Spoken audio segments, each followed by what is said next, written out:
I was born in Lagos, family of four, and I was born on a military barracks. It is still very much a hustle and bustle city.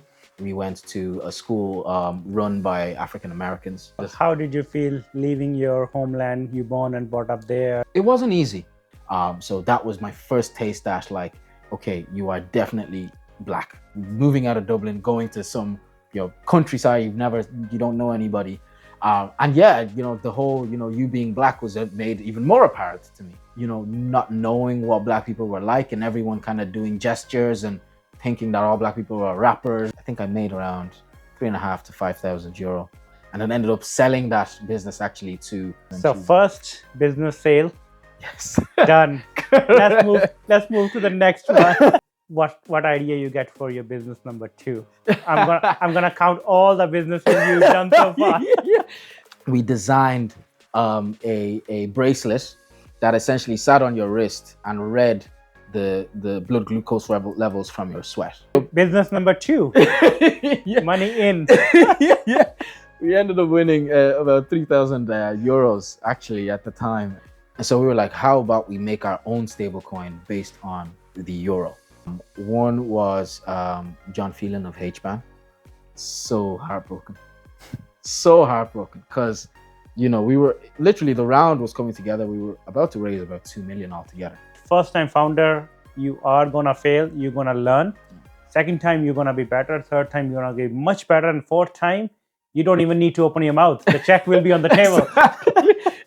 I know so many founders that have literally done that. It was me and my dad. So we're literally looking at each other like, okay, who's cooking? And so then we started to pitch it as a peer-to-peer food marketplace. Went on to raise a check, right, of about £100,000. The operational cost of any marketplace food model, or a portion of whatever the price of the meal was supposed to be, would actually be given back to you in a digital currency. Gather Bitcoin while you eat. Exactly. So moving from a food marketplace, Yes, to dealing with currency devaluation. companies that have gone on to raise tens of millions of pounds from the same idea that they pivoted 3-4 times. Forecast for the end of this year is to be doing 120 million monthly. Obviously, underrepresented founders like ourselves get less than 2% of funding. Specifically, black founders get less than 0.2% of global funding. So for early stage Irish founders, take advantage of the early stage opportunities.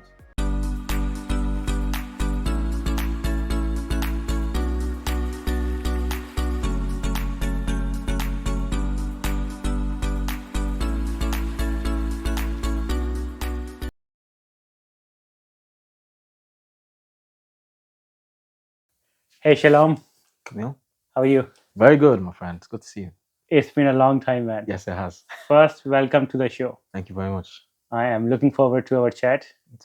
A lot to catch up, A lot. right? Yes. But today, we're going to talk about your story. Okay. I know Shalom Yes. from a professional capacity. We were in New Frontiers. Correct. But I want to know the Shalom who came from Nigeria.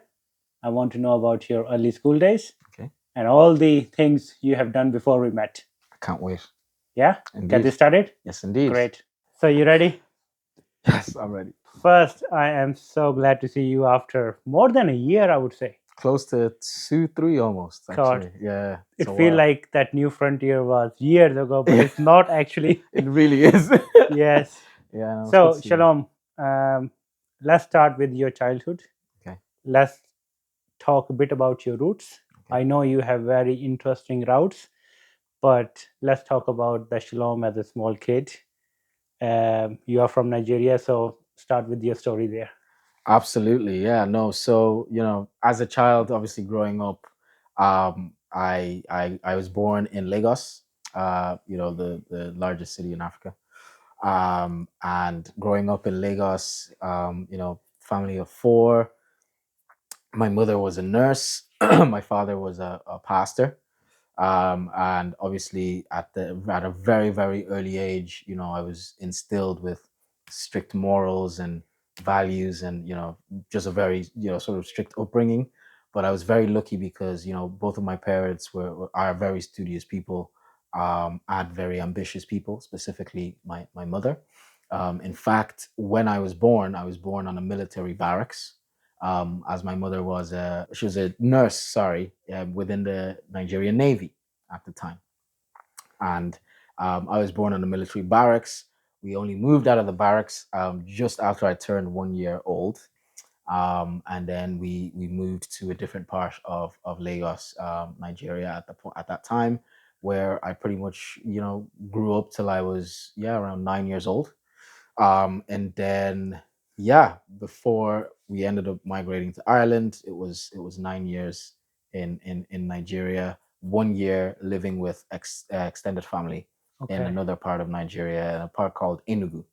And then we lived there for about a year, and then my family migrated to Ireland. Just I had just turned 10, so about a month or two after I had turned 10 years old. Okay. We migrated to Ireland. Any stories you remember? I know it is very early age, 10 years, but anything you remember or your parents talk to you about, those 9-10 years in In Nigeria? Nigeria, absolutely. So some of your viewers may know that as much as Nigeria is probably one of the most famous countries in Africa, it is still very much a hustle and bustle city. So a lot of my core memories were actually around, my mother going to work on a weekday when there was no school, or it was midterm or something, and we would be running for buses, literally trying to like beg bus drivers to carry us. My mother saying, "I have a small child," and it's a very very it is a concrete jungle. It is very much a jungle out there. So it was easy for me to learn that hustle culture from a very young age. There were also some a lot of good things I learned as when I was a child. I got to thanks to where my family lived at the time, got to relate with some politicians children. And at the time in Nigeria, politics is a big thing. And if you know a politician or a politician's child, it's very like almost like knowing a celebrity, right? We also lived close to some very famous actors. I remember one of my next door neighbors was a famous Nollywood actor at the time in Nigeria. And again, my parents really did all they could to make sure we went to the best schools. So we went to a school run by African Americans. And so, myself and my sister, we, went to Montessori school. We had a lot of sort of those academic sort of backgrounds, and I was around 4, 5, or 6 years old. I remember celebrating was it my fifth birthday in school. We still have a picture actually in my family home of myself and all of our, classmates, with a big blue birthday cake, with Shalom 5 on it. So those memories, are very core to my childhood, and me being in Nigeria. There's a lot more. I could definitely go into so much more detail, Yeah. but those are a lot of the core But good things. you remember those memories. I mean, for anything before 10 year, 12 year is kind of a bit hard to remember afterwards. And then you moved to Ireland at 10. What was the reason for the move? Yeah, so as I mentioned, my mother was a nurse. So even when she was in the Navy, she was a nurse in the Navy, and from there she moved into more sort of commercial, healthcare. And so she worked actually helped set up a clinic in one of Africa's largest banks, the headquarters in Nigeria, United Bank of Africa. And in there at the time, the Irish government was looking to bring more nurses and more medical staff really into Ireland. And they just happened to go to her bank one day where obviously she was in the clinic, and she was told about the opportunity to migrate to Ireland. And she looked into it deeply, and she started really thinking this was something that she wanted to do. Fast forward a couple of I think it was about a year or two. She had ended up migrating. We were still in Nigeria at the time. I don't think she had permission to bring her family, but she came over. She kind of laid the groundwork. She got hired by St. James's Hospital, which is one of the largest hospitals in Europe. And from there, then the following year, which was 2003, I believe, she then got permission to bring her family over, and so she came back to Nigeria, and took us all over to Ireland. And so that was really what inspired How us. how did you feel leaving your homeland? You born and brought up there. suddenly you need to go to a new country, Yeah. different people, different culture. Yeah. Do you remember how was your reaction, or how did you feel? I definitely felt positive about it. And I remember this a lot because our last year in Nigeria was not the best.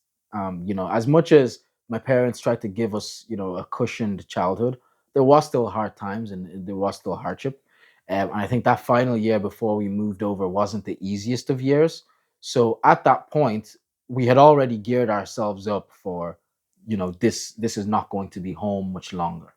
And so we were ready to make the move. However, there was a massive cultural shock, coming from a very busy, hustle and bustle sort of mentality and environment to Ireland, where, it is a little more laid back. There's a lot more structure. You don't really have to scratch your head or figure things out just from a public sphere. Things are laid out and well organized. And, so there was a massive culture shock moving here, especially around my, like, the way we spoke, the way we acted in public. And there were a lot of things that we had to, that were difficult to sort Yeah. of adjust to. How was your transition into a kind of schooling system in Ireland? It wasn't easy. Yeah, it definitely wasn't easy because at the time, I still very much had this sort of Nigerian-ish mentality. Obviously, I knew that I didn't want to be there for a long period of time, given the experience that we had at the final year before we moved. But in reality, it ended up being something for us or for me that opened my eyes a lot. So the Irish school system, was there was some racism, there was a little bit of bullying, but we were lucky because when I entered school, we lived in Lucan in Dublin when I first moved over here, and I went to school in Neilstown in Clondalkin, which was quite a rough neighborhood at the time, but it definitely kind of taught me how to be a little bit tough and stand up to the I don't know, the differences that people sort of threw in my face about who I was. So that was my first taste that, like, okay, you are definitely black. Like that was it was like a realization, if like if you did not notice in before. Nigeria, now you know. Now I know, you know what I mean? And so going to school in Neilstown definitely, opened my eyes to the fact that there is a massive disparity between, races, right? And so I learned that very, very early on from fourth to fifth class. And I also started to get my bearings a little bit. I then started to try to assimilate, right? Start to try to, make friends, speak a little bit more like people that were my classmates and stuff, just so I could live a normal-ish life, Yeah. right? And so we were lucky because obviously it was primary school, you're a child, so it was tough, but it was useful in hindsight, you Yeah. know. Yeah. Yeah, I mean, change is always difficult. How absolutely. you adopt to a change Yeah, is make you stronger. And you kind of mentioned the mindset was there. Nigeria is there in the past. It's gonna happen. So you, as a family, were preparing that mindset already. correct. But when the reality hit the fan, is Yes, where, okay, now we are here. We need to incorporate ourselves into this culture, this absolutely. country. This is our home now. So better we get used to of that. It's good for everybody. Absolutely. And I think that's one thing some people really struggle with, Yeah. because I've seen a lot of people make the move or migrate to different countries, but they're still stuck in their, home mindset, which there's nothing necessarily wrong with that. But for me, in order for you to actually assimilate, you have to adapt. Yeah. And adaptation was something I had to learn from a very early age. And so learning to adapt and just sort of soak in a bit more of Irish culture, helped me, really sort of assimilate faster than maybe some of my peers that had come into the country at that time as well, and things like that. So yeah, it wasn't the easiest of things at the time, obviously, but yeah, definitely very important, hindsight. Any other examples of you being a different color? Absolutely, yeah. So, but then my family left Dublin after 5 years of us living in Dublin. My parents were lucky enough to buy a home in the country, in Westmeath, moving out of Dublin, going to some countryside you don't know anybody, and yeah, the whole you being black was made even more apparent to me. because people just there was a massive lack of awareness of non-white people in Ireland, which it's early 2000s. It was a little bit surprising, but definitely I got to see more of Irish culture from a different lens, and also trying to assimilate to a different type of Irish culture. Because when you're in Dublin, Dublin is very, it's modernized. It's a little bit more. It's more of a melting pot. But there were foreigners, right, in Dublin. There were no foreigners where I moved to, right. I think me and my sister were two or four of black people in the school of 700, right. So there was a lot of not knowing what black people were like, and everyone kind of doing gestures and thinking that all black people were rappers or something. Like you just kind of have that behavior sort of thrown at you, Yeah. and you just kind of have to figure it out. Yeah, but you raised very good point about awareness. Yeah. I mean, the awareness is what you see on the TV, right? Absolutely. And there is a picture of black people portray being the That is rapper absolutely correct. is Yeah. there, right? And this is how people who don't have much more understanding, Correct. they're just gonna resemble you with another rapper they have seen on TV. That is absolutely correct. And like when you actually kind of think about it, you don't blame them. Yeah. To an essence, right?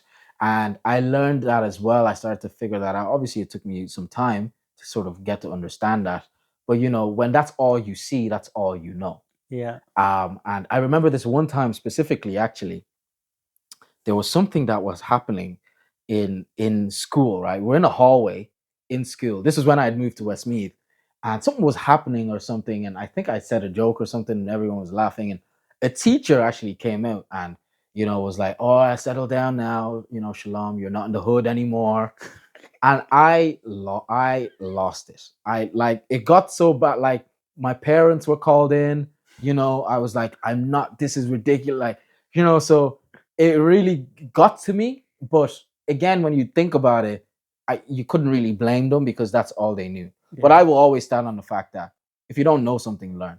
Right? Yes. Like there's no reason to be ignorant in the day and age of modern technology and things like that. But yes, I definitely saw that as well in those times. But yeah, it was a learning curve, and it definitely contributed to the person I ended up becoming and the person I am today. Yeah. And then move on to university. Yeah. So secondary school. I'll try to paint a great picture. I started to figure out who I wanted to become. Mhm. From my 2 years in the Dublin secondary school, going from there, really sort of developing this creative side. At the beginning, it was very much more for sort of arts and creative studies. And then I started to do well academically, and I got an academic scholarship as well, through my second year of secondary school. It was during fourth year that I actually had time to figure out what I wanted to do. At the time I'd been dead set on becoming a lawyer. And actually, as I went into fifth year on my was a is a CAO Yeah. form, I'd filled in law. My first choice was law in Trinity. My second choice was law in UCD. And the third was law in Galway. It was just I just wanted to do something around law. But in my fifth year, the summer of my fifth year in secondary school, I got the opportunity to build a business for my parents. They needed someone with some technical knowledge. At the time, I was picking up programming skills and stuff like that. Ended up building websites for them. Did this whole e-commerce SEO sort of thing. And this is during my summer holidays, right? I remember I think there was a point during that summer holiday my mother came into my room and like unplugged everything and told me to get out of the house. Like she literally was like, "Go outside." Right? I was so angry. Stop playing Yeah, games. yeah. You're Like, not allowed to play yeah, games all day. yeah. I was so angry that day because like literally I was just sat on my laptop just trying to do stuff. But in that summer we did well.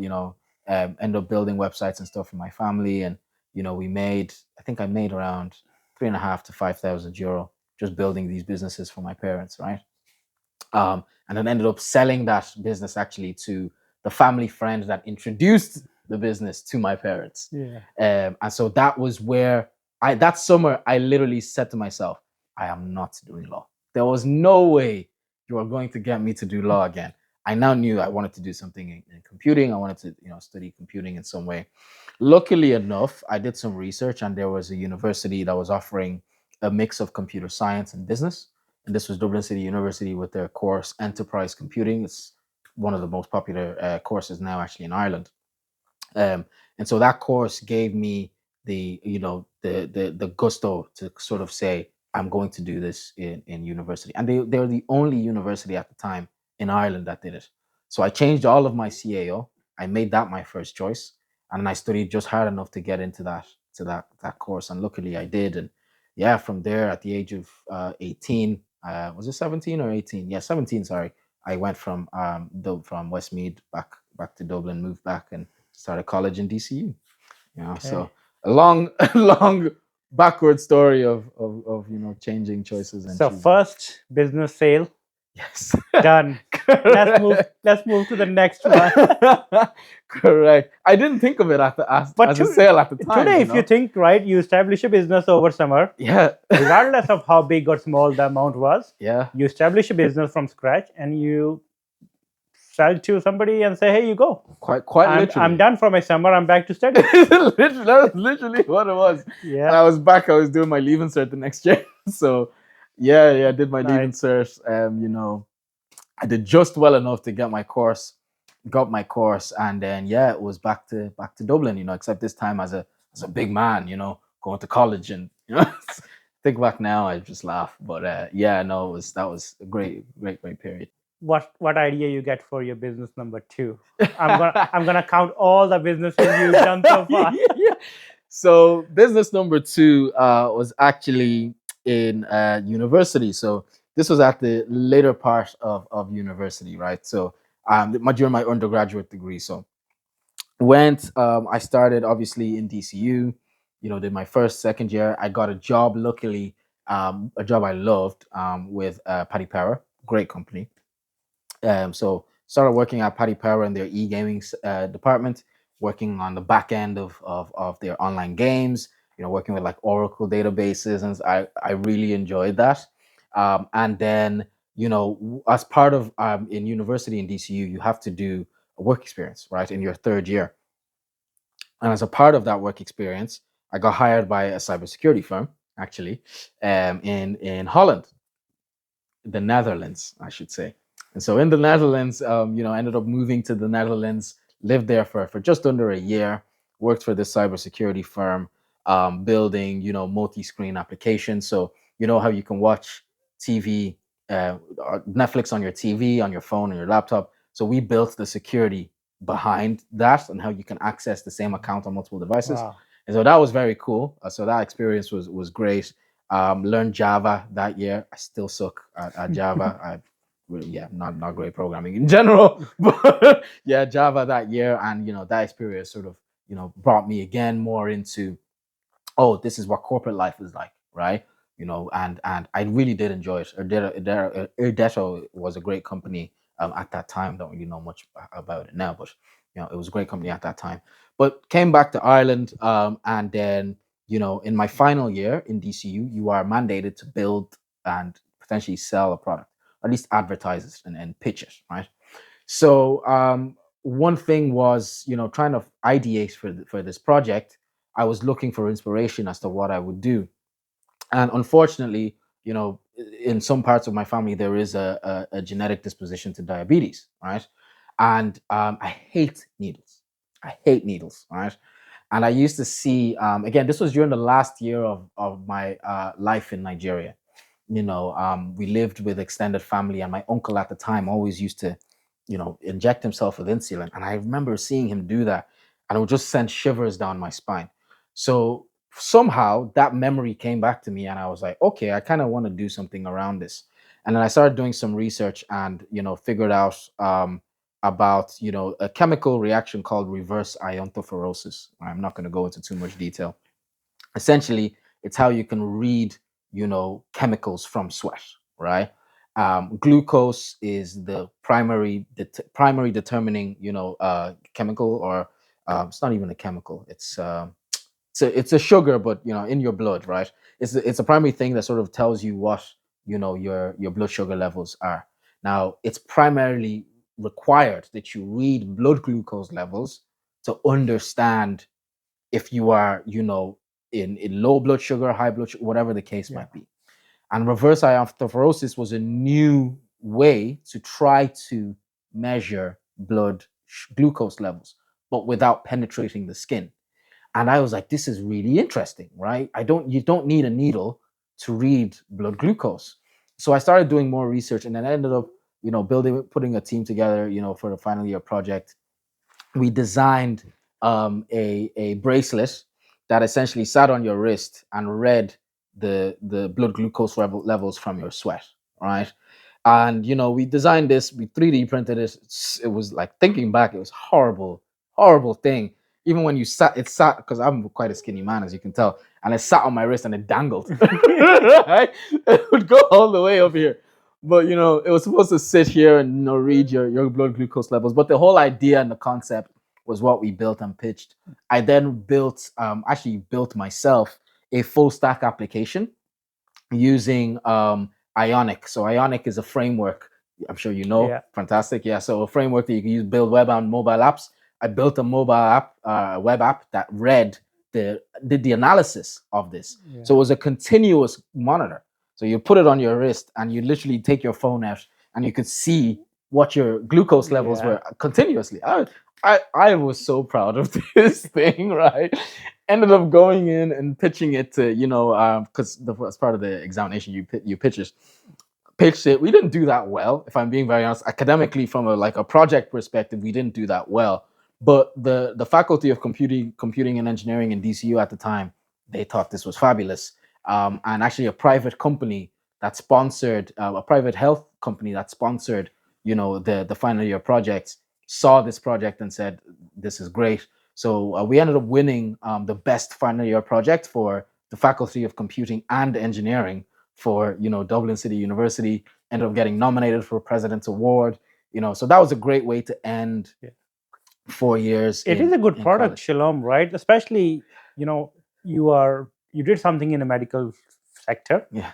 right? You are getting away the fear of needles. A lot of people do that. And needles measurement is once off when you put the needle in. This is a continuous monitoring. Correct. Right? So you can see how much benefits this can give, right? If somebody, for example, having a heart attack, that continuous monitoring can give you early signs and all. Absolutely. And actually, there were so many use cases to this. There were even projects today. There was a company that was backed by Microsoft a few years after we designed this. And all it did was actually read blood alcohol levels. Yeah. So say you went out to a club, right, and you were drinking and you thought you could drive. Yeah. This thing would be able to beep you and say, your blood alcohol level is too high. Yeah. Put the keys away, right? Yeah. So really, really great use cases around the technology. Yeah. But the problem with glucose is, especially with diabetes, glucose monitoring has to be almost exact, right? And reverse iontophoresis at the time when we were studying it, it didn't give within the confidence interval of what was comfortable for a blood glucose reading, right? So I'm sure the technology has advanced a lot more now. I haven't really looked at anything like that since.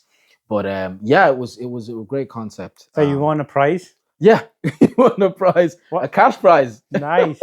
Yeah, so ended up business number 2. Yeah. Money in. Yeah.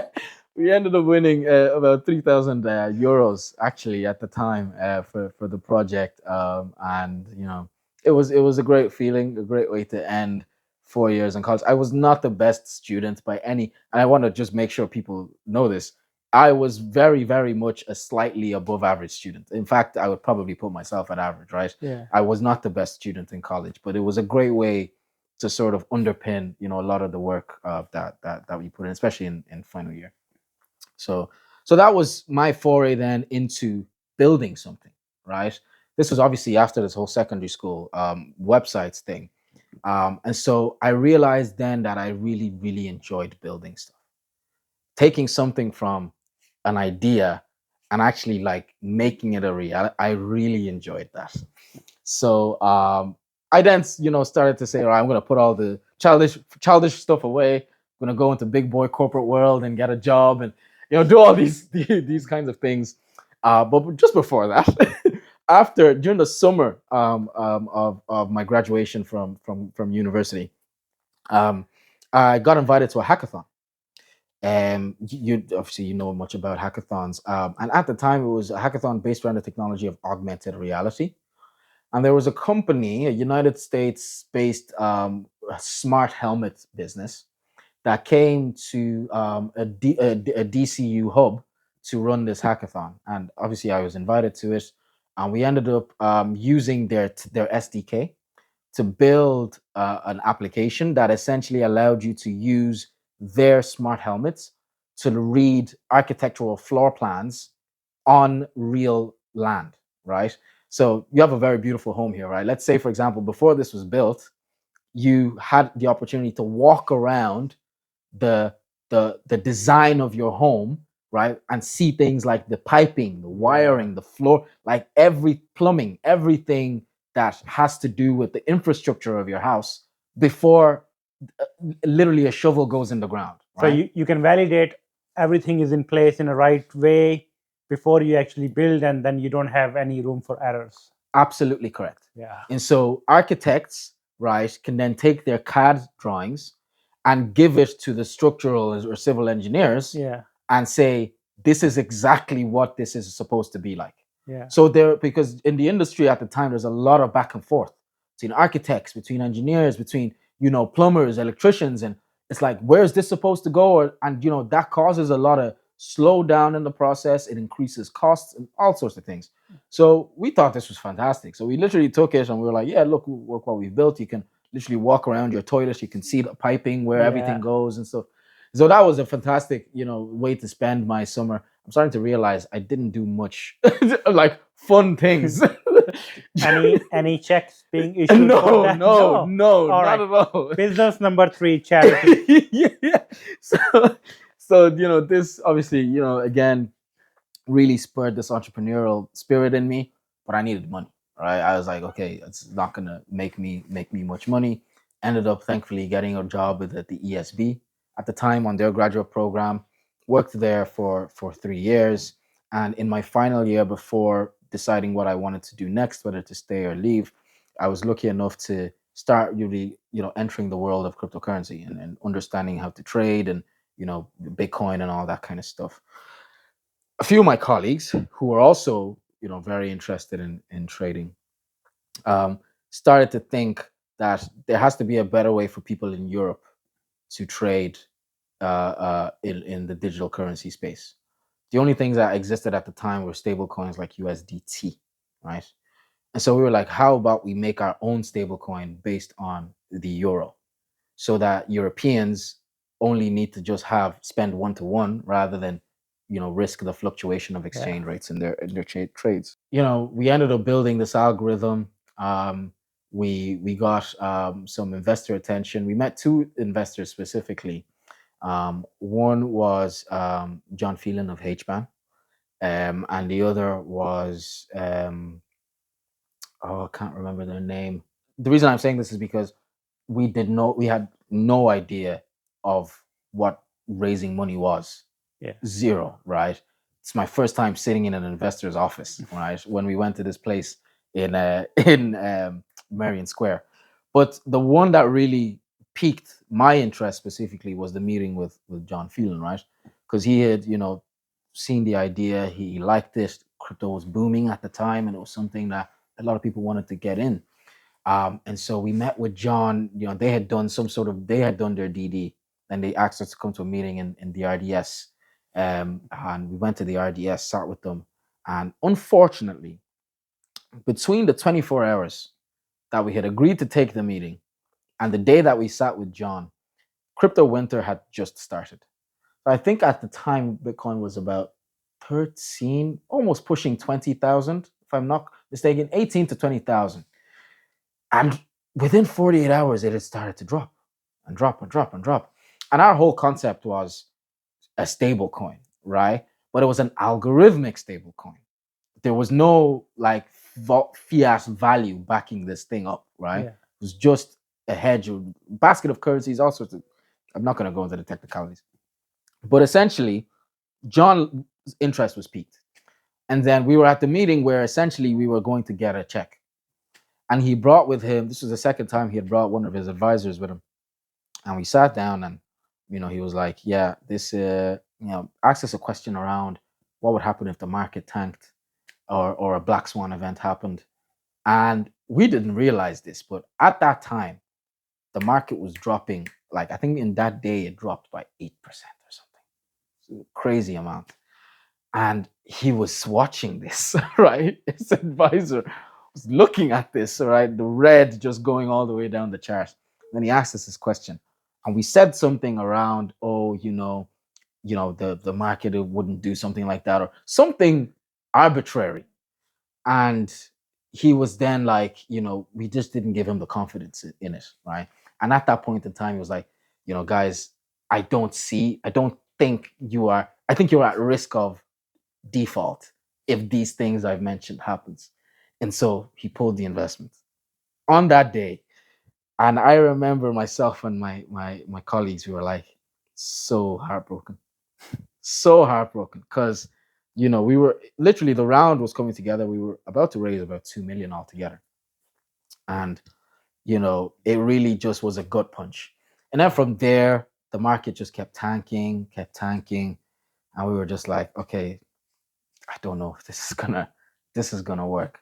So we lost a few people on the team, and I think at the end it was just myself and our former head of blockchain at my current company, and we just decided, yeah, we're not going to do this anymore. This is one of the extreme events, I would say, where the team is there, product is good, investor is ready, the check is on the table, and the market is fine too. And suddenly overnight, everything goes wrong. Crash. Yeah. Right. Yeah. And so unlucky with the timing, right? You would be sleeping that night with a 2 million check under your pillow, but unfortunately, it didn't go that way. It did not go that way. Yeah. It was a painful lesson. Yes. But definitely a much needed one. And it definitely taught me the importance of really understanding the pros and cons of your business and your product. But from that experience, again, the entrepreneurial urge was still very much. We were still working our full-time jobs, by the way, at this point. This was not a full-time thing, right? It was a side project that just so happened to potentially turn into something. And then after that, everybody was like, yeah, look, work is there, right? So we're gonna go back to work. I can imagine if a side project can land a check of 2 million, what a full-time project can be. You can imagine, right? It is on individual's potential, right? If the potential is there with you and fellow minded people, and you can pull a 2 million check while doing a full-time job, you can imagine how far this can go if you all dedicate yourself to something. Absolutely. And it taught me a very important lesson of dedication as well. Because in hindsight, when I think about that question, that was a very answerable question. I'm not saying the round would have definitely closed and everything would have gone, but it was an opportunity to get to the end, right? Yeah. And now when I think back, if we were doing that 8 to 12 hours every single day, that question would have come up, we would have answered it, and we would have had either this is not going to work or this is a potential workaround to this problem. Yes. Do you know what I mean? And it definitely taught me a lesson in if you were going to do something, go all in. But you learn from there, and the next venture you do, now you have all those questions vetted out already, right? Exactly. It's not about you were not prepared. It's like those are the learning moments, right? This is where people say, right, first time founder, you are gonna fail, you're gonna learn.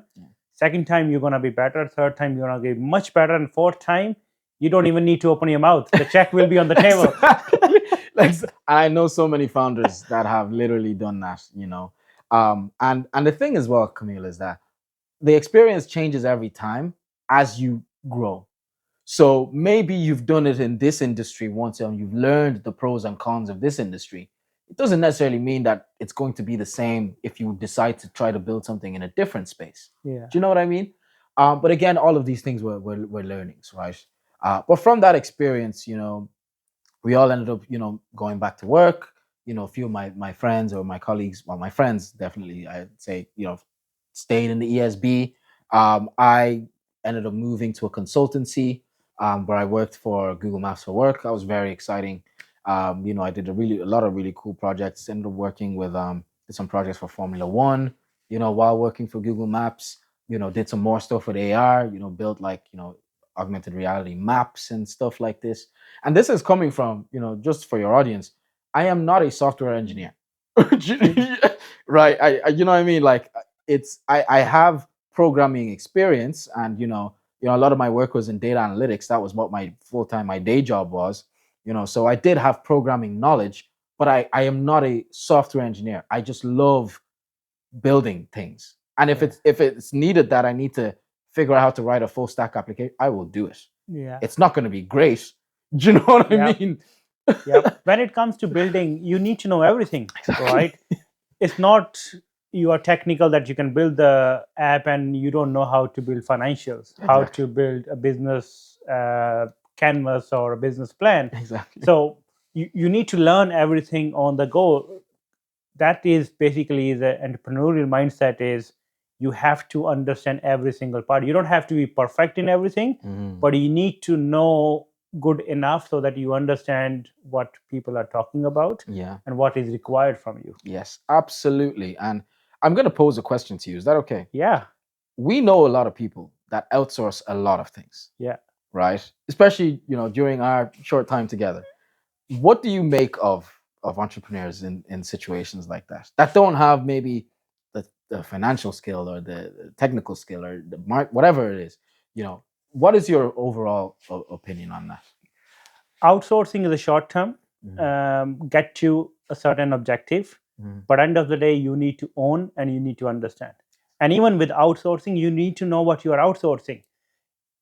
You are just saving your time by outsourcing something, but you need to understand what you are outsourcing and you should be able to manage it properly. For example, if you are outsourcing a tech, you need to know what you are trying to get it built from an outsourcing company instead of just tell them, here is what I need, here is my vision, build something. That is a very gray lines for a tech house to build something. So Exactly. you have to manage that outsourcing in a better way. I 100% agree. And I think it's important for a lot of entrepreneurs to know at least the fundamentals, because it is so crucial. We've both seen projects that should take 6 weeks, take 6 months because of, oh, this wasn't clear, or you didn't outline this, or you didn't understand how the back end worked, or, so stuff like that. But in the grand scheme of things, all of these things were lessons, but back to Shalom and the whole, story. Ended up going back to full-time work.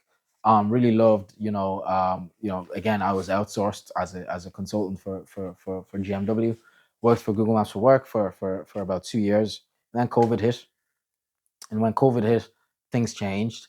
I was reassigned to a different logo within the business, and it just wasn't that fun for me anymore. And so I ended up leaving that, and I was kind of just in limbo for a while. I didn't really do anything, just at home, because I moved home as well at this point. I wanted to save money, just at home, just wasn't doing anything. And then I got approached by someone I had met at a hackathon a few years back, who thought, they wanted me to do something with them from a commercial perspective. So ended up working on this, again, very side project type business. um, you know Building digital, what's it called, digital menus. It's a very, very basic thing, but again, I wasn't doing anything. So I was like, okay, yeah, cool. Did that. But one thing with me is, when I take ownership, I take ownership.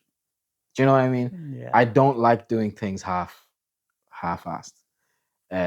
So did that. Ended up selling selling, the MVP. I remember driving around my local area, like Mullingar and so, because I'm from Westmead. Drive around Mullingar, like going to restaurants, physically showing like chefs. I remember this one time I went into this Turkish restaurant. There was nobody in there, right? But the chef he was in the back. He was cooking. And I remember going up to him and pretending like I wanted to order something. And he's like, "What would you like?" And I was like, "Do you know what? I think you'd like this." And he whipped out my phone and I was showing him the digital menu. I was like, "It's COVID, you get people back in the shop and stuff." And people signed up, and like it was great, but from a technical side, had issues there, and that experience wasn't the best from a co-founding relationship perspective. Even though it wasn't meant to be a co-founding, I was just doing it Yeah. for the crack. But then I was like, no, I'm doing this now. And then I figured, right, if we're gonna do this, we're gonna need cash. And then was lucky enough at the time to go raise some money. Now during this period, we definitely it was no longer like a digital menu thing or anything like that. We started to expand. I noticed I'm a Nigerian, as we've established. And I love cultural food. You can't go to a Nigerian restaurant in Ireland, right? Well, you can now. There's lots in Dublin, but it wasn't. It's not widespread. Yeah. So if I wanted to go to Just Eat and order jollof rice, I can't do that. But yet I know a lot of people that are great cooks. In fact, while I was in university, my final year, I got very ill at one point.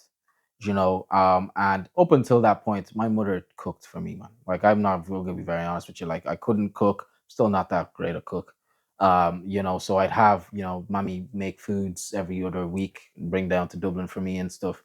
And at the time my mother, she was working in Dubai, and so there was nobody at home. My sister was in college in the Dominican Republic, and it was just like, okay, it was me and my dad. So we're literally looking at each other like, okay, Who's who's cooking? cooking? What are we doing? you know? So that, ended up my friend's sister ended up cooking for me and stuff. Just imagine what that's I know. Who's cooking? Let's get a takeaway. Yeah, exactly. Get a takeaway. That was it. That was it, right? Yeah. And so my friend's sister started cooking for me. She lived close by, thank God. I lived in Dublin at the time, and she'd bring the food down to me and stuff. You know what I mean? And I started to think, I was like, this. Why aren't you selling this? Right? Because this is good. So, and I Yeah. know there are many more Black men, African men like me, Yeah. who can't cook and are looking for food, right? Yeah. And so when we were doing that digital menu thing, and I started to sort of think of how to scale it, because that wasn't going to be a scalable product in my mind at the time. And I was like, we could actually introduce a marketplace model to this, right? And so then we started to pitch it as a peer-to-peer food marketplace. Have people with cooking skills who are at home that know how to cook make food for you on the go when you wanted it. So That's like, what the Eska menu, right? correct. Nice. So that was the Eska menu. That's where we met. That's exactly where we met, right? And that's what Eska menu became, right? Yeah. That whole thing. And the menu came from the digital menu thing. Yes. But Got it. you know what I mean? I've never been good with names, as you notice. Yeah. And so I just keep the name. I don't care. Yeah. We kept Eska menu, and we built this marketplace, and we were doing okay. I think when we were in EI, I think we had generated just under 5K in revenue. Again, nothing serious, but for me, taking 0 to 1 is always progress in my mind. Yeah. And thankfully, at the time, we did New Frontiers, and there was some learnings here and there. But just after New Frontiers, we had then went on to raise a check, right, of about £100,000. And I was like, wow, okay, so there is a belief in this model. And there's a business actually in America that's doing quite well now. I think they're onto their Series B. They were doing this very well. They were YC cohort, YC company, sorry. And they had proven this model. So I think people were starting to see that there was potential. Unfortunately, we live in Europe, right? And we are very, very conservative in Europe, especially in Ireland. Health and safety, regulations, like all these kinds of things, which are absolutely apt. I completely agree with them. But in order to build the type of business that they were building in the States, they had raised upwards of $20 million. It was not a small operation. So I said to myself, right, are we going to be able to do that? And I literally sat down to and thought, can you, with what you have today, go and raise a round of 5 million or more? And the answer was no, right? And this was just after we had done New Frontiers. And I remember actually we had a conversation, me, you, and another colleague there, and you said all of these things. You had Yeah, the compliance, the there the was legislation around food and health and safety. Yes. a lot of things, Yeah. and we had tried to address some of them. We had partnered with the HSC at the time, and they were vetting our applications, but they were denying almost every single application. Yes. you know so now look, how are we going to scale if over 70% of people that want to use this product are not allowed to use this product? Yes. you But know what it comes from there, Shalom, is if similar model is successful mm, in one location, mm, doesn't mean it will successful in another location. And location absolutely, means the market, absolutely. because the market has its own Dynamics, dynamics, absolutely. and it play a role. Yeah, Maybe the legislation around food is different in African market or American market, correct. but it could be different in Europe, right? Yeah, And it could be other way around. So maybe something which works in Ireland or in Europe may not work in US or other markets. So why the market dynamics and understanding of market is so important. super important. And you know what we failed to realize was there were some companies that were getting funding for the model in Europe, but those companies quickly died. Yeah. Do you know what I mean? And at the time, because this was the 2021 period, the ZERP era, zero interest rate period, people were getting raising money for the dumbest things, Yeah. right? And so we were seeing this, and it was all a bubble. And it's only when you step back and you look at it and you're like, that was never going to work. And that is another part of market dynamics, Mhm. right? Is that bubble. Exactly. The COVID was around that time, Yeah. and it has created a lot of, I would say, hype on different areas, Exactly. and it was Exactly. only a temporary. Exactly. But we didn't know that. Yes. And it was us, the entrepreneurs that were in the area. We were like, this is great, take advantage of it, it's going to last forever. Even the VCs at the time were like, Yeah. this is wonderful. They were swimming in cash. Do you know what I mean? So we were seeing these models that were popping up, and some were getting funding, some were not. But eventually, till this day, I actually don't think there is a model like that exists in Europe successfully at scale. Yeah. you know but anyway, we thought that we had hit the jackpot at the time, and we were going to build this fantastic thing. I quickly realized, just like you mentioned, that this was not going to work, unfortunately. And so we had tried a few other things. We took the product out of Europe. We went to Africa, actually, right, to Nigeria. Again, over most of the applicants that we had on our platform were West African. The food that existed on the platform, from the 25% odd of applicants that were accepted by the HSE, was African food. Yeah. And Caribbean. Actually, we had a very large sort of range of Caribbean food at the time. And so I said, right, we're going to take this to Nigeria. And then I don't want to go into details, but I love talking about this kind of stuff. The operational cost, right, of any marketplace food model, we know this. Yeah. One thing which comes as a summary is, right, start with B2B before you go B2C. That is basically, in a nutshell, right? Target the businesses instead of targeting the consumer straight away. Absolutely, because consumer markets, very, very tough, and then there's so many overheads and things like that. But the operational cost as well was a contributing factor. But anyway, took it back to Nigeria, as a beachhead market, low overhead, low capital requirements. So we thought, right, this was something that could do. The problem there was logistics, right? Things are it is literally jam packed. It'll take you, for example, I know people that will literally sit in traffic for 4 hours, right, just to go back from work. Now you combine that with going to and from work, you're sitting in traffic for 8 hours a day. Yeah. That's minus the 8 hours that you have to sit at your desk, right? So we saw a lot of problems there as well. But then I started to think, right, how could we maybe make this more appealing than just a food business. And this is where the whole thing about the B2B came in, right? How do we appeal to business owners to make it more lucrative for them and then have almost a virality effect to the consumers?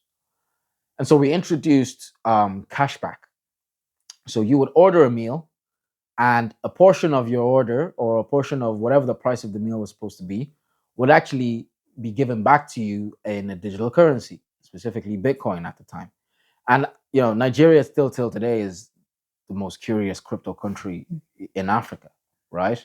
Or crypto curious country, I should say, in Africa. And so this was something that really gave us a lot of traction in the early days. We saw a lot of businesses signing up, a lot of consumers just trying to test out the model. And then the problem there again, as I mentioned, was logistics. It just wasn't feasible. Gather Bitcoin while you eat. Exactly. That was literally nice slogan, right? that was literally eat to earn. Eat to earn. Yeah, that was what we sort of coined Yeah, it, right? Yeah. And this was on the back end of 2022, so only 2 years ago, really.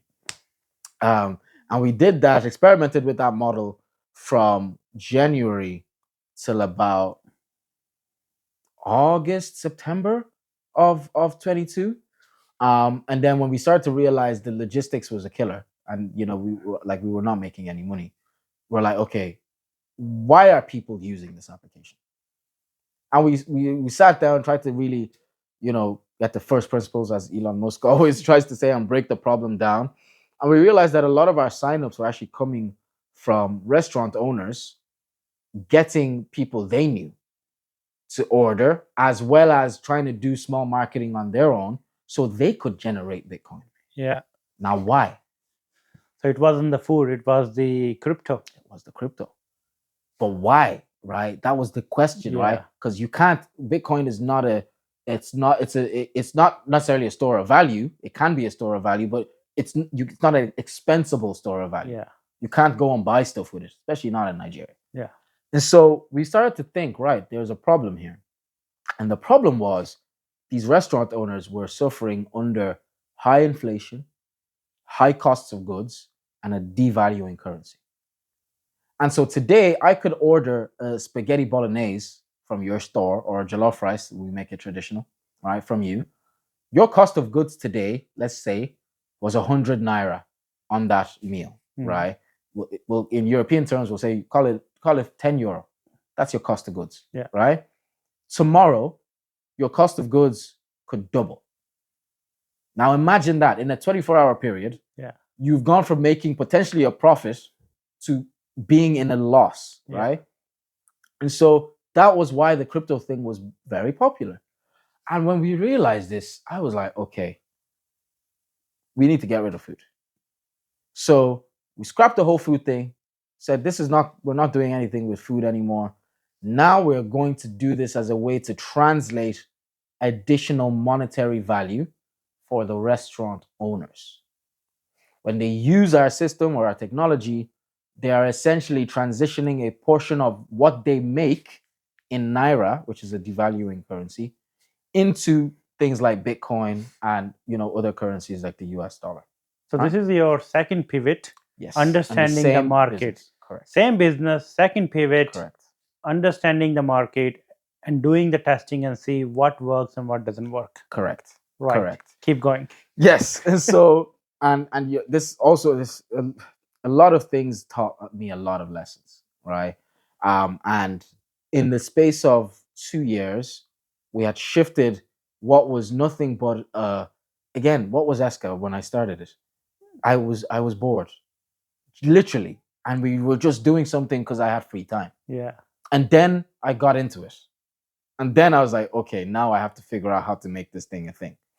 But anyway, second pivot in the space of a year and a half to the end of that 2022 period, we had figured out what our strategy was going to be. We're going to try to hedge currencies for business owners in specifically Nigeria, but emerging markets as a whole. Because this currency devaluation problem, while unique to some countries, is actually a global problem, right? So moving from a food marketplace Yes. to dealing with currency devaluation issue. Roller How do coaster. you put these two things together? The Go- food marketplace and country currency devaluation. Only God knows. And Jenny, that's sometimes I ask myself, your brain, like, how does it work the way But it you would does? not get there until you start here, Absolutely. right? If you wouldn't have started, you would not get to where you are today. I'll tell you something, Camille, right? I've always been very, I at one point I got upset at myself, right? And this was actually during just after New Frontiers when we took to Nigeria and tried to experiment. I was like, why didn't I know this at the beginning? Why did we have to experiment and do all of that, with a product live in the market? And I was very angry at myself. But what I've come to really realize is you will never know until you start. And a lot of entrepreneurship is not the destination, because the destination is not the destination. Yeah. It's never what you think you're building, you're not building that thing. Yeah. You know what I Yes. mean? I think there is no defined destination. Yeah, It's the journey. correct. So enjoy the journey. If you have a fuel, keep going.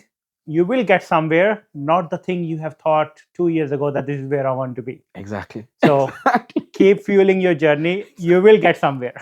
And for those who are watching this, right, I know today companies that have gone on to raise tens of millions of pounds from the same idea that they pivoted 3-4 times. Yeah. I know I can literally spit out at least 3 names right now. Yeah. So to that point, it is always a good idea to start, right? But I digress. We ended up doing the currency hedging, going from food, and we built a partnership with a bank in Nigeria. So between this point, RTE took notice, right, of what we were doing. And this was the whole crypto boom, and crypto was starting to become a thing again. This was 2020, 2021. Everybody was at home. Most people were like losing their jobs, and they were trying to figure out how to make money. So everybody was throwing money into Bitcoin and trying to figure out how things were going to work from that perspective, right? So Bitcoin started to get a lot of value, right? And so RTE was like, oh yeah, we see, you're an Irish company and you're doing this crypto thing. Yeah, we wanna do something on you guys. I was like, okay, it's cool, right? So we ended up taking RTE to Nigeria, showed them actually like a few of our customers and what we were building at the time. Luckily, at this point, we were now moving more. We still had a lot of food businesses. That was the base, right? Yeah. And it was with these guys we experimented with the currency hedging. And then, we then obviously moved into other areas. But we built a partnership with a bank in the country, and we were utilizing their point of sale devices. So the thing now went from being an online marketplace to almost a SaaS like business, but with a hardware component. So the bank would give us these point of sale devices. And these point of sale devices you would use, go to a restaurant, you would pay for your meal. The restaurant would receive a portion of that payment in their local currency. And then a portion of it we would hedge for them in a foreign currency and also in a digital currency, right? And that was then what became what Esca is today. Okay. And this was at the tail end of 2022. So October was when we started this pilot with the bank. And it was in November that we went to Nigeria with RTE. By December, we were starting to see that this was going to be a thing. But we still had some kinks in the product and we had to work it out. Fast forward then to end of January 2023, which was just last year. We ended up signing a partnership with, like one of the largest fintechs in the country to utilize their point of sale devices. Went from processing like maybe a couple of grand a month, right? So I think at its peak, we processed during the pilot phase, we processed €3,500 in 1 month at its peak. Yeah. And I say I processed, not generated revenue, yeah, right? And then by the tail end of June of 2023, after signing this new partnership and we went live officially, hard launched and everything, we were doing like 30,000 a week, right? Euros now, not naira, right? Yeah. And so we were like, okay, there is something here. But we would never have gotten there if we didn't, first of all, do the whole food thing, have the customer base of restaurants that were willing to try this thing. um, and then yeah, it's just kind of went from there. And luckily between December and February, December of 22 and February of 23, after we did the whole RTE thing, we got backed by Techstars.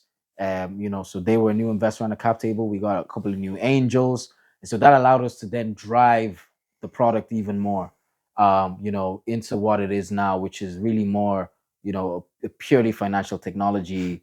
They're like, So you are a fintech we now. are a full fintech with virtual bank accounts and yield and interest and all Nice. that stuff. How is the status at this point from a numbers perspective or from a growth perspective? Yeah, so in the last quarter, we've grown our transaction volume by 40x.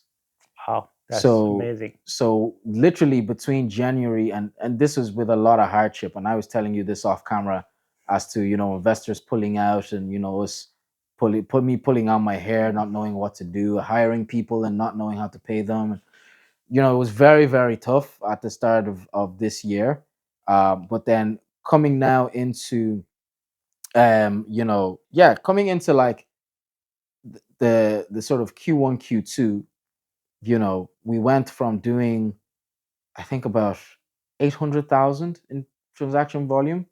The last quarter, we processed over 40 million. Wow, You that's a know, big growth. Amazing. if you had told, I think about this, it's not funny, right? Because I think about this, and obviously, look, I'll be very real, right? If we talk brass tax numbers, 40 million is nothing. Yeah. In total process volume, that's nothing, right?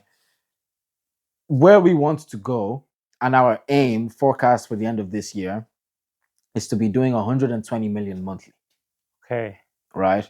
So we have a lot more growth to do from where we are here. But all of that taught us the very important lesson that you need to know the market, understand your customers' needs, but most importantly, build what they want. Because even when we knew that they needed a solution to stop the devaluation of their revenue and their currency in their currency through to their revenue, we knew that what they wanted were low fees, low rates, seamless transactions, all of these things. And so we now doubling down, like literally the product that we have now, we launched in March of 2024. Okay. Do you know what I mean? And all of these iterations just kept taking us from one place to the other, from one place to the other. Yeah. And yeah, from a numbers perspective now, I think we have a team size of 7 going on 8 at the end of this month. Sorry, 9 actually. We just hired a new finance manager. And we're forecasting, revenue to be close to 200,000 by the end of this year. So it's not. I I still believe we have barely scratched the surface. There is so much left to build, Yeah. and at this point in time, I'm really just treating Eska like it is day one, and it will always be in my mind day one. And the team knows this. We know how far we've come. We know how far we want to go. But realistically, we overcame so many hurdles just to get to that point. But again, it was all just learnings and iteration. Yeah. On that. A personal question. Yes. Why you moved to UK Great from question. Ireland? Great question. I think the Irish ecosystem for startups is great, but it stifles you. Look, you know me, I'm not going to mince my words, right? I think Ireland has great ambitions to be a great startup hub, but they don't put their money where their mouth is. For us to even get to where we are today, it took Techstars to come in and fund us. And Techstars is, the world's largest pre-seed investor, but they're, by all, standards, they're not a VC, they're not a Sequoia, they're not a, A16Z, Yeah. um, it's definitely, you need to give money to entrepreneurs. You cannot, Leo is great, Enterprise Ireland is great, HPSU is great, but the European mindset and the Irish mindset, let me be very honest, behind what growth looks like for companies and how companies should be invested in, I don't believe is right in Ireland. That's one thing. The second thing, and probably more important, is as we forayed more and more into finance and financial technology, London is the financial hub of Europe. You know, all of our investors are there. The Techstars, Techstars London was the Techstars uh, company that funded us, or a branch, if you want to call it that, that funded us. All of our angels are there. All of our other investors are in the UK. I can literally get a train to Knightsbridge, sit in one of my investors' living room, ask him questions. Yeah. Our offices are there now. Everything, but from just a standpoint of pure helping entrepreneurs, Yeah. Ireland has great ambitions, but they lack the tangible evidence to do that, in my Yeah. opinion. Yeah.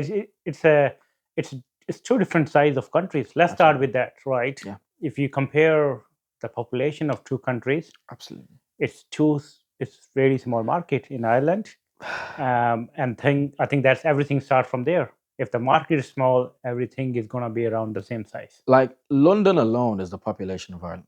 Yeah. That alone, and like even when you're looking at it, let's rewind back to Eska's food days, and we were building a product that was very much culturally focused on diverse foods. Yeah. You can't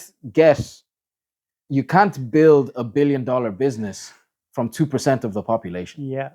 You know what I mean? Yes. And all of these things contribute to why you see a lot of entrepreneurs leave. You see a lot of founders leave. I know a founder that started and built his business in Ireland. He sold his business here in Ireland. Yeah. He is now building his second business in the UK. But you think to yourself, well, you started it here, you sold it. Why are you not building it here? Because his growth was so stifled that they had to sell. Yeah. There was nowhere else to go. You know what I mean? Yes. And I think if you back more people, more smart people that have, big goals, big dreams, and really, really just tenacious people, I think the benchmark that Ireland has for how it scores entrepreneurs, it's very small. And look, I'm going to say some things now that a lot of people will disagree with. I think you have to look a certain way. This is a global thing, right? Obviously, underrepresented founders like ourselves get less than 2% of funding. Specifically, Black founders get less than 0.2% of global funding, right? But you look a certain way, you talk a certain way, you have to know the right people. And, when you actually look at the Irish funding landscape, there are really 5 to 7 people that determine who gets checks. Yeah. You go to the UK, that number is multiplied by 10 to 14 times. Do you know what I mean? And this is when I'm saying at the top down. Yeah. And you can't scale any environment where you refuse to take risks. The only reason America, is the largest superpower on the world, obviously China is probably there now as well. But the reason they kept the top spot for such a long time is I know founders that left Ireland and went to America and raised off a post-it note. You meet some guy at dinner, or me and you are sitting at having a coffee, talking about something. Someone will turn around and say, "Hey, I heard what you guys are doing, and I really like what you're doing, and I'd Here like is a to get half involved." million. I'd like to get Yeah. them, and that's it. Yeah. There is no stringent DD. There is no show me your financials. Who is your advisory board?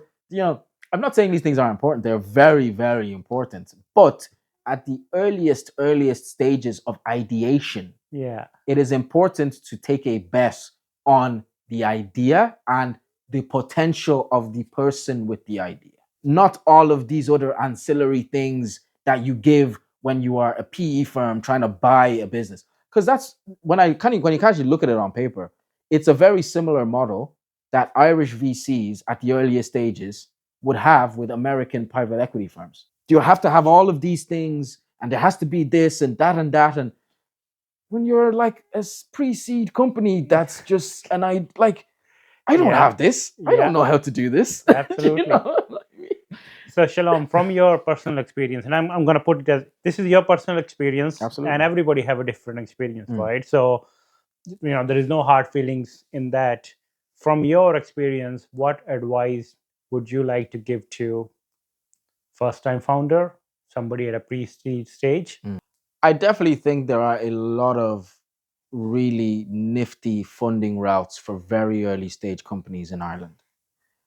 Without, things like, Enterprise Ireland, for example, we wouldn't have had the early stage capital to even see if, ESCA, for example, was feasible, or all of the other projects that I tried when I was in college and secondary, well, college specifically, were feasible. Things like Leo's feasibility grant, it's 5K, but when you are literally just doing research and development, Yeah, that take that. yeah, You know what I mean? Yes, immediately, right? Um, I also think Enterprise Ireland is a great route for early stage founders. I think when we were in EI, um, the size of a check you get was nothing compared to what you could get now. You so might there's have a good resource. support from Leo and EI Correct. at pre-seed Levels. ideation level. Correct. Once you start getting to a bit of commercial element, That's when that's it gets where tough. it gets tougher. Yes, it gets very tough because from that EI Leo, even let's talk Leo, from that Leo to EI stage, right? I remember like EI ask for so many things that are almost at like the level of like a seed stage business.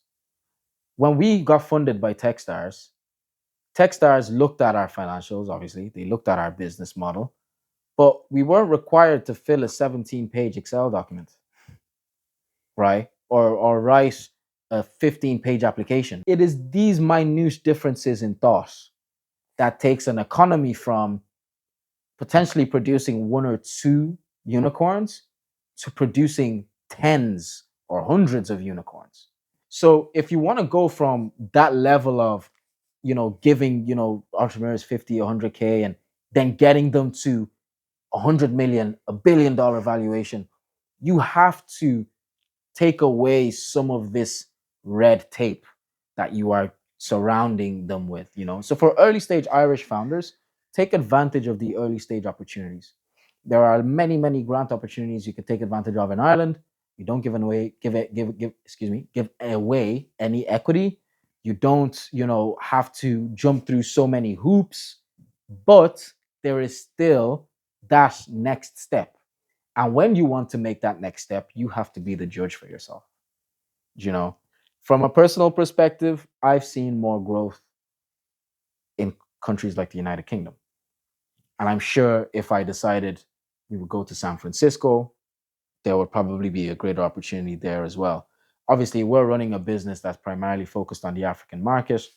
That is also something that you can look at as well, because Yeah. those do have some funding opportunities. But yeah, it's tough to go from one to two in Ireland. Yeah. So my Good. personal recommendation is take what you can. Great. So, Shalom, it's an amazing conversation. I know it gone little deep into the startup ecosystem, and I can hear the passion in you. I can hear your journey of being that entrepreneurial mindset from the day one, business one, two, three, and four. And I know there were some hard words, but this is you what you felt, right? Mm. And everybody have a different journey in that regard. So thank you so much for sharing your personal experiences, sharing the insights to the next founders in line, what they can watch out for, how they can read the market, and so on. Especially, how many pivots you have done to understand and realize here is the opportunity for me, right? So that time you have spent pivoting were valuable times. So thank you again for being so open. Thank you very much for having me. In all honesty, yeah, it's been fantastic. And yeah, if I could do this all again or recommend it to someone, I would definitely do that. And Camille, yeah, thank you so much for your time.